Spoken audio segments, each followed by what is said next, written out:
My daughter-in-law handed me a paper plate at Thanksgiving dinner. Just set it down on the kitchen counter like she was clearing space, like I was a detail to be managed before the real evening began. The Wedgwood china, the full 12-piece set I'd packed from my own home in Hamilton and brought to this house as a housewarming gift 3 years earlier, was already laid out perfectly in the dining room. I could see it through the doorway. Cream with gold trim, candles lit, wine poured. Her mother and father were already seated at the head of the table. My son stood beside them, laughing at something her father had said, one hand resting on the back of his mother-in-law's chair. He saw me, caught my eye across the kitchen. I was still holding the paper plate. He turned back to the table. My daughter-in-law was already walking past me toward the dining room, smoothing her dress. "Oh," she said over her shoulder, "there just wasn't quite enough room at the table this year. You don't mind, do you? The sunroom's lovely in the evening." The sunroom, where the kids ate, where they'd put a folding table with a vinyl tablecloth and plastic cups filled with apple juice. I looked down at the paper plate. Then I looked at the dining room, at the house I'd given them, at the chandelier I'd paid to install, at the china I'd carried across the province, at my son who had found something very interesting to look at in the bottom of his wine glass. I set the paper plate back on the counter, quietly, without a word. Reached for my coat from the hook by the back door, the same hook I'd screwed into the wall myself 2 Christmases ago because my daughter-in-law said she needed more storage near the entrance. Walked out.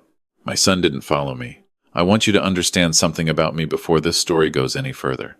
I am not a man who gives up easily. 37 years in the trades will do that to you.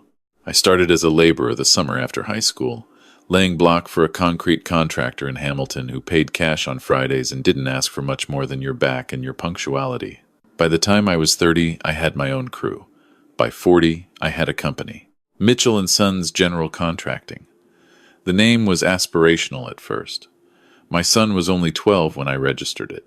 I put his name in there before he ever swung a hammer, because I believed in what we could build together. My wife, Patricia, used to say I thought in blueprints, that I looked at empty lots and saw finished things. She wasn't wrong. We built our life the same way. House in the east end of Hamilton. Good schools. Hockey on Saturdays. Camping at Bruce Peninsula every August. 2 kids, my son and my daughter, who now lives out in Victoria and calls every Sunday without fail. Patricia died of pancreatic cancer 4 years ago. 14 weeks from diagnosis to gone. There is no slow way to say that. No way to prepare you for how fast a person can disappear. We had 33 years together.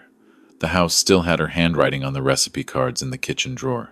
Her reading glasses were on the nightstand for 6 months before I could move them. My son called me at 11:30 on a Wednesday night, 8 months after the funeral. I was awake. Sleep was still something I had to negotiate with every evening, and usually lost. His voice was the voice he used when he was 17 and had backed the truck into the fence and needed to tell me before I noticed. Low and fast and apologetic. "Dad, I don't know how to say this. Just say it. The development company is going under. We over-leveraged on the Ancaster project. The bank won't extend. My daughter-in-law and we've already put everything we have into it. If we lose this, we lose the condo too. There's a baby coming, Dad. I'm going to lose everything."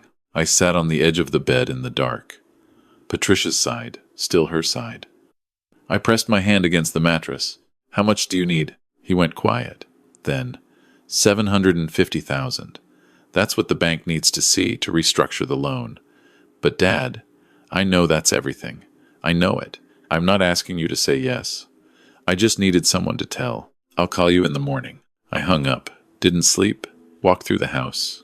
The kitchen where Patricia had taught both kids to make butter tarts from scratch every December. The garage workshop where I had spent 30 years fixing things that broke and building things that didn't exist yet. The backyard where my son had spent the summer. He was 15 digging the garden bed Patricia wanted along the fence, complaining the whole time, then standing back when it was done with his chest out like he'd built the Parthenon. By 5 in the morning I had done the math 3 times and it came out the same every time. I called my realtor at 8. She was surprised, then professional, then honest with me. The market in Hamilton was soft that autumn. I'd get less than peak value. I told her to list it anyway. I called my financial advisor next. "I'm withdrawing from the RRSP, I told him. All of it. He spent 10 minutes explaining the tax consequences. I know, I said. I'm doing it. The penalty and the income inclusion would cost me close to $40,000. I knew. I did it anyway. My daughter called from Victoria when she found out. She didn't yell. She is not a person who yells. She just went very quiet, which is worse. Dad, that's everything you and Mum put away. I know. He hasn't called me once since the funeral. He called me last Wednesday. She was quiet again. Then, just be careful, please. I met my son and my daughter-in-law at a Tim Hortons on Upper James Street. November, gray, the first cold snap of the year. I slid a folder across the table. Inside was a single page. $740,000. $610 from the house sale, $130 from the RRSP, after penalties and withholding. I had kept back a small amount, enough for a one-bedroom apartment in Stony Creek and whatever came next. In exchange, I wanted 35% equity in Mitchell Development Corp., my name on the shareholder agreement as a founding partner, and a seat at the table on any decision above $50,000. Those were my terms. My son reached across and hugged me, hard and long, the way he hadn't since he was a kid. His shoulders shook once. I'll pay you back every dollar, Dad. Every single dollar with interest. I swear. My daughter-in-law extended her hand. Firm, professional. Her eyes moved to the number on the page before they moved to my face. I noticed, filed it away, the way you file away the measurement that's a millimeter off. Not a problem yet. Worth remembering. The first few months I thought I'd been wrong to notice. I was in the office twice a week. A converted space on Barton Street East, just myself, my son, my daughter-in-law, and a project manager named Dave who had 15 years in residential construction and made terrible coffee and was very good at his job. My son would walk me through the Ancaster project numbers, ask my opinion on the subcontractor bids. I knew these trades. I knew where the margin got eaten and where you could hold firm. He listened. He took notes. I moved into the Stony Creek apartment. 800 square feet, second floor, a window that looked out over a parking lot, a long way from the backyard, and the garden bed along the fence. But manageable. Temporary, I told myself. By spring, the Ancaster project was back on track. The bank was satisfied. My daughter-in-law hired an office manager, then a marketing consultant, then a business development associate whose entire job seemed to be having lunch with people my son already knew. The office filled up. The meetings changed. I started receiving agendas by email the morning of the meeting. Not the day before. The morning of. Sometimes after I was already on the road. When I mentioned it, my son said the schedule was always shifting. It was just how things worked now. Dad, we're scaling. It's different from running a crew. I've been running crews since before you could read a tape measure, I said. He smiled. Right, of course. I just meant the pace is different. My daughter-in-law began introducing me to new people as an early supporter and one of our original backers. Not a partner, not a co-founder, a backer. I corrected her the first time. She laughed it off graciously, the way someone laughs off an old uncle's joke at Christmas. Oh, of course, she said. Walter's been such an incredible part of this from the very beginning, then steered the conversation somewhere else. She never called me Dad. My son had asked her to, early on. She called me Walter. Always Walter. Precise, polite, distant, like a property line. By summer, the quarterly meetings I was supposed to be part of were happening on Thursday mornings. My daughter-in-law had known since March that I volunteered Thursday mornings at the men's shelter on Ferguson. She scheduled around nothing by accident. I mentioned this to my son over coffee near his condo. He stirred his cup a long time before he answered. Dad, you have to understand the company is in a different phase now. We can't slow down for every stakeholder to weigh in. Every stakeholder. That's what I was now. I didn't argue. I drove back to Stony Creek, called my daughter in Victoria. She listened the way she always listens, completely, and then said, Dad, has Robert looked at your shareholder agreement lately? Her husband, Robert, is a commercial litigation lawyer. I told her I didn't want to go there yet. She said, I know, but just in case. The second Thanksgiving passed. A small dinner. Just family. I sat at the main table. My daughter-in-law's parents were there, visiting from Mississauga. Her mother spent the meal asking my son questions about the company as though she were interviewing him for a job. I watched my daughter-in-law glance at her mother and smile every time he gave a good answer. The third Thanksgiving was the one with the paper plate. I drove back to Stony Creek in the dark. The 403 was empty, which it almost never is. I sat in my apartment with the lights off for a while. Then I called my daughter. She picked up on the second ring. "Dad?" She sounded worried. "You never call on a Thursday," I told her. Told her the whole evening. The paper plate, the sunroom, the china, my son turning away. She was quiet for a long moment. Then, "I'm calling Robert tonight." Robert called me the following Monday. We met at a coffee shop in Stony Creek. He had a yellow notepad and a pen and the calm manner of someone who is rarely surprised by anything. I put my folder on the table. I had been keeping records since the beginning. Every email, every meeting agenda received late, every introduction that left out my title, every decision made without my written approval. Patricia had always teased me about saving everything. "I never throw away a document I might need," I'd told her once. She'd said that was a very unglamorous superpower. Robert read for a long time. Then he said, "Your shareholder agreement is solid. Whoever drafted it did good work. You have consent rights on any financing above $100,000. Yes. Did they get your written consent for the Riverside project? No.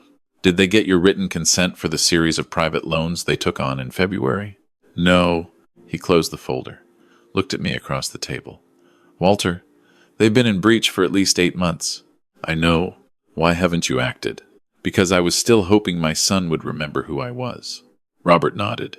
He didn't say anything for a moment. "Then, they're planning something bigger. I've been looking at corporate filings. They're preparing for an outside investor round, probably in the spring.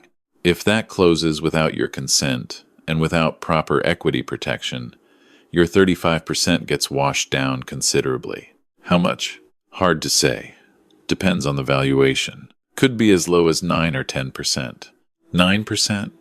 I'd given them $740,000. "I understand now," I said. We started building the case. Robert was methodical. Every month we met. Every month I brought more documentation. He told me to keep coming to the office, keep showing up, keep being present and invisible all at once. Let them get comfortable. Let them move toward their closing date. I did what he asked. Tuesdays, I'd drive up to Barton Street, sit near the back, watch the company that my money had rescued fill with people who didn't know my name. One of the new project coordinators asked me once, very politely, if I was there to fix the internet. I said no. She apologized. I told her it was fine. Made a note in my phone. January 9th. New employee mistakes me for a technician. My daughter-in-law saw me writing and smiled. "Walter keeps such careful notes," she said to someone nearby. She meant it as a small thing. It wasn't a small thing. My daughter called every Sunday. Robert called when there was something to report. Otherwise, I was quiet. I had been a tradesman for almost 4 decades. I understood patience the way you understand a structure, from the foundation up. You don't rush the cure time. You don't pull the forms too early.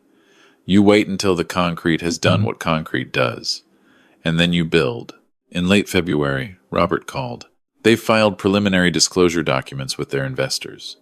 I need you to look at something. I drove to his office. He had a document on his desk. Mitchell Development Corp. Proposed equity restructuring. Investor round closing target, April 30th. My 35% would be restructured to 11%. At the bottom, a section labeled Existing Shareholder Buyout Option. They were offering to purchase my shares for $320,000. I had given them $740,000. I looked at the number for a while.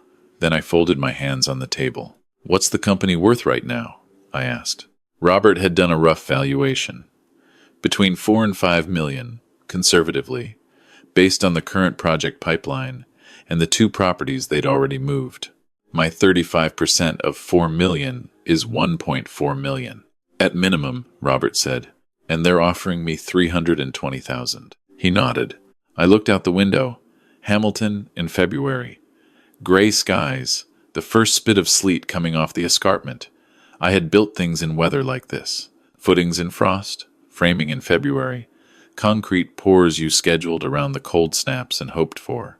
Tell me what happens if I act on April 30th. Robert leaned back.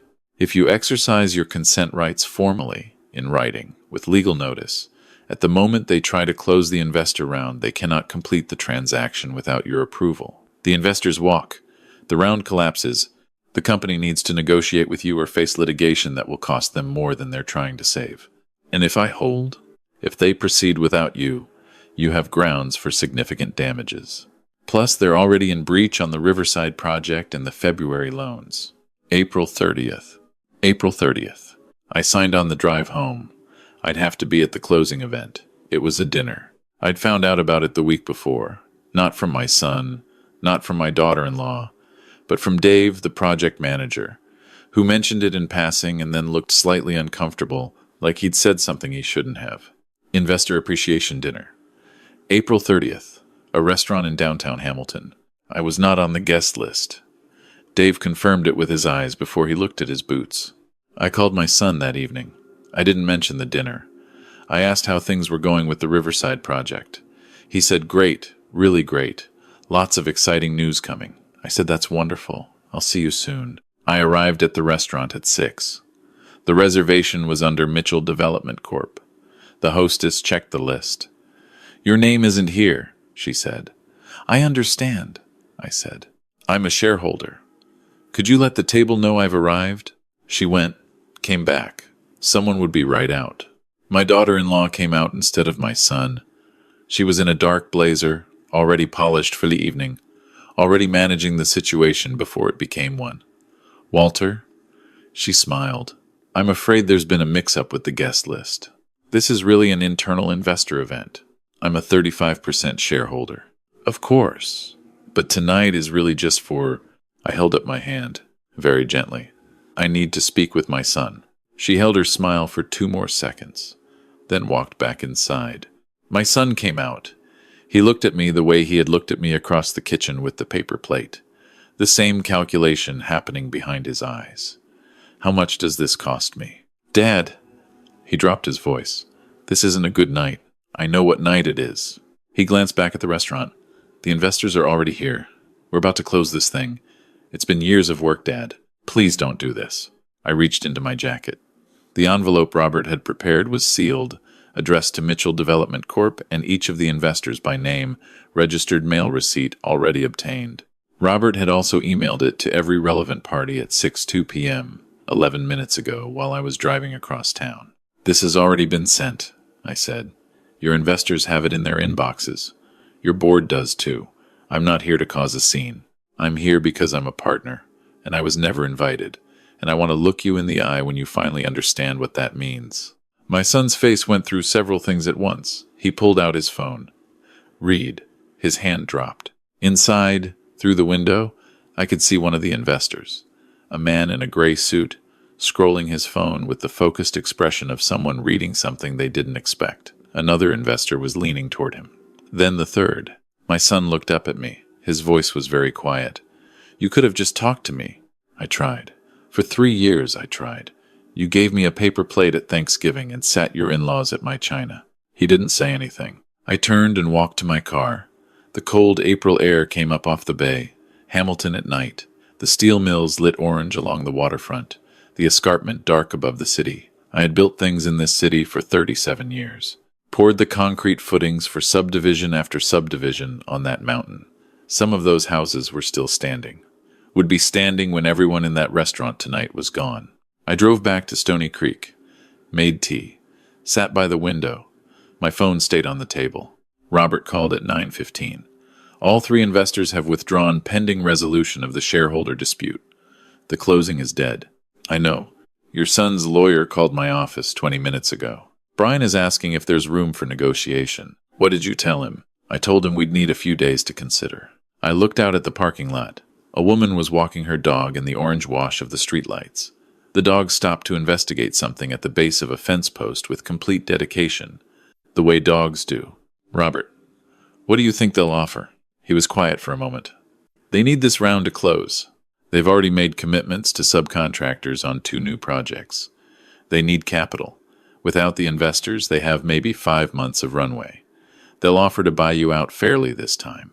And if you hold and they collapse, your shares are worth much less. But if you hold and they find a way through, you still have 35% of whatever they become. I want out, I said. I want fair value, and I want my name out of this company. Then let me negotiate. He negotiated for 11 days. My son called twice. I let both calls go to voicemail. The messages were the voice he'd used in that first late-night phone call 3 years ago. Low and fast and tangled up in itself. I didn't call back. There was nothing left to say that a lawyer couldn't say more clearly. The settlement was $1.6 million. A competing developer had come in once word got out about the dispute. These things travel in Hamilton. Everyone knows everyone in the trades, and offered to buy my stake directly. Robert held out. They came to 1.6. I said yes. The money arrived on a Thursday morning. I was at the shelter on Ferguson. I checked my phone during the coffee break and saw the notification from the bank. Went back inside. Helped a man named Gerald figure out which bus route would get him to his employment appointment on the other side of the mountain. I gave my notice on the Stony Creek apartment the following Monday. Took me 4 days to pack everything. I don't own much anymore. The things that mattered most I'd packed carefully when I left Hamilton, the recipe cards in Patricia's handwriting, the photographs, the camping gear we'd used every August at Bruce Peninsula, a wooden box my father had made by hand that sat on every workbench I'd ever owned. My daughter called while I was taping boxes. "Tell me you're coming," she said. "I'm coming. I want you to actually stay. Not visit, stay." I sealed the box in my lap. Looked around the apartment. 800 square feet I had never once called home. "I'm staying," I said. I drove to Victoria in 4 days. The Trans-Canada in early May. The prairies opening up under a sky so wide you forget there are walls in the world. I stopped in Banff one night, ate a bowl of soup in a diner, watched the mountains go dark above the town. Thought about Patricia, who had always wanted to take this drive. "We're going next summer," I had told her, for 15 years running. Next summer, until there weren't any more summers. I'm doing it now, I thought. I'm sorry it took this long. My daughter met me in the driveway. Her husband Robert was beside her, their 2 kids hanging off the porch railing. My granddaughter, who is 9 and has her mother's stubborn practicality, ran to the car before I'd fully stopped. "Grandpa, you're late. We saved you dinner." I got out. Hugged her so long she started squirming. The guest room looked out over the backyard. Gary Oak in the corner, the one my daughter said the previous owners had fought to protect during the renovation. It must be 200 years old, she'd told me on the phone when they first moved in. "Worth saving," I'd said. That first Sunday dinner, my daughter set the table herself. I watched her lay out the placemats, the cloth napkins, the mismatched chairs that she'd collected from estate sales because she liked the idea that every piece had come from somewhere. Robert poured wine. My granddaughter brought me a handmade place card. She'd drawn a small hammer in the corner because I'd told her I used to build things. "Where do you want to sit, Grandpa?" I looked at the table, looked at my granddaughter, looked at my daughter across the kitchen, who was watching me with the patient expression she has carried since she was 12 years old. The expression that says, "I already know the answer and I just want to watch you get there." "Right here," I said. "Right beside you." She beamed, spelled my name carefully on the card, got the A in the wrong place, and fixed it with a second marker, pressing very hard. The card was lumpy and entirely perfect. I have been in Victoria for several months now. The morning light here comes in differently than Hamilton. Softer, something to do with the water and the mountains holding the weather the way they do. I walk along the waterfront most mornings before the tourists arrive. Drink my coffee. Watch the ferries come in from the mainland. My son has called 3 times. I have not answered. Not because I am punishing him. Because there is a difference between a door that is closed and a door that does not exist anymore, and I have not decided yet which one this is. I may never decide. Some of that is his to figure out, not mine. What I know is this. I spent 3 years shrinking, arriving at offices where no one knew my name, eating meals at a counter while other people used the china I'd carried across the province, telling myself that patience meant acceptance, that love meant invisibility, that being a good father meant making yourself smaller every time someone asked you to. I was wrong about all of that. I have spent my whole life reading blueprints. A blueprint shows you what something is supposed to be, and it shows you exactly where the load-bearing walls are. When something is built wrong, when the walls are in the wrong place. The whole structure is a risk. You don't keep adding floors. You go back to the foundation. I went back to the foundation. There is a young couple in Saanich who called me last month. Friends of Robert's, early 30s, starting a small development company. They have a contractor who wants to become a partner. They don't know how to structure it. They don't know what to protect and what to offer and what to put in writing before anyone signs anything. I met them for coffee, brought my folder, spent 2 hours going through every mistake I had made and every lesson it had cost me to learn. They took notes. The young woman asked good questions. The young man had the hands of someone who had actually worked on a job site, which I appreciated. Before I left, the young woman said, "Why are you doing this? You could charge for this." I shook my head. Someone should have told me what I'm telling you. I'd have given anything for someone to sit across from me with a folder and say, "Here is where it goes wrong. Here is what you put in writing. Here is how you protect yourself without losing your family." Nobody did. So now I do it. I drove back to my daughter's house. The Gary Oak was doing something in the late afternoon light that made it look very old and very steady, the way old things that have survived everything look.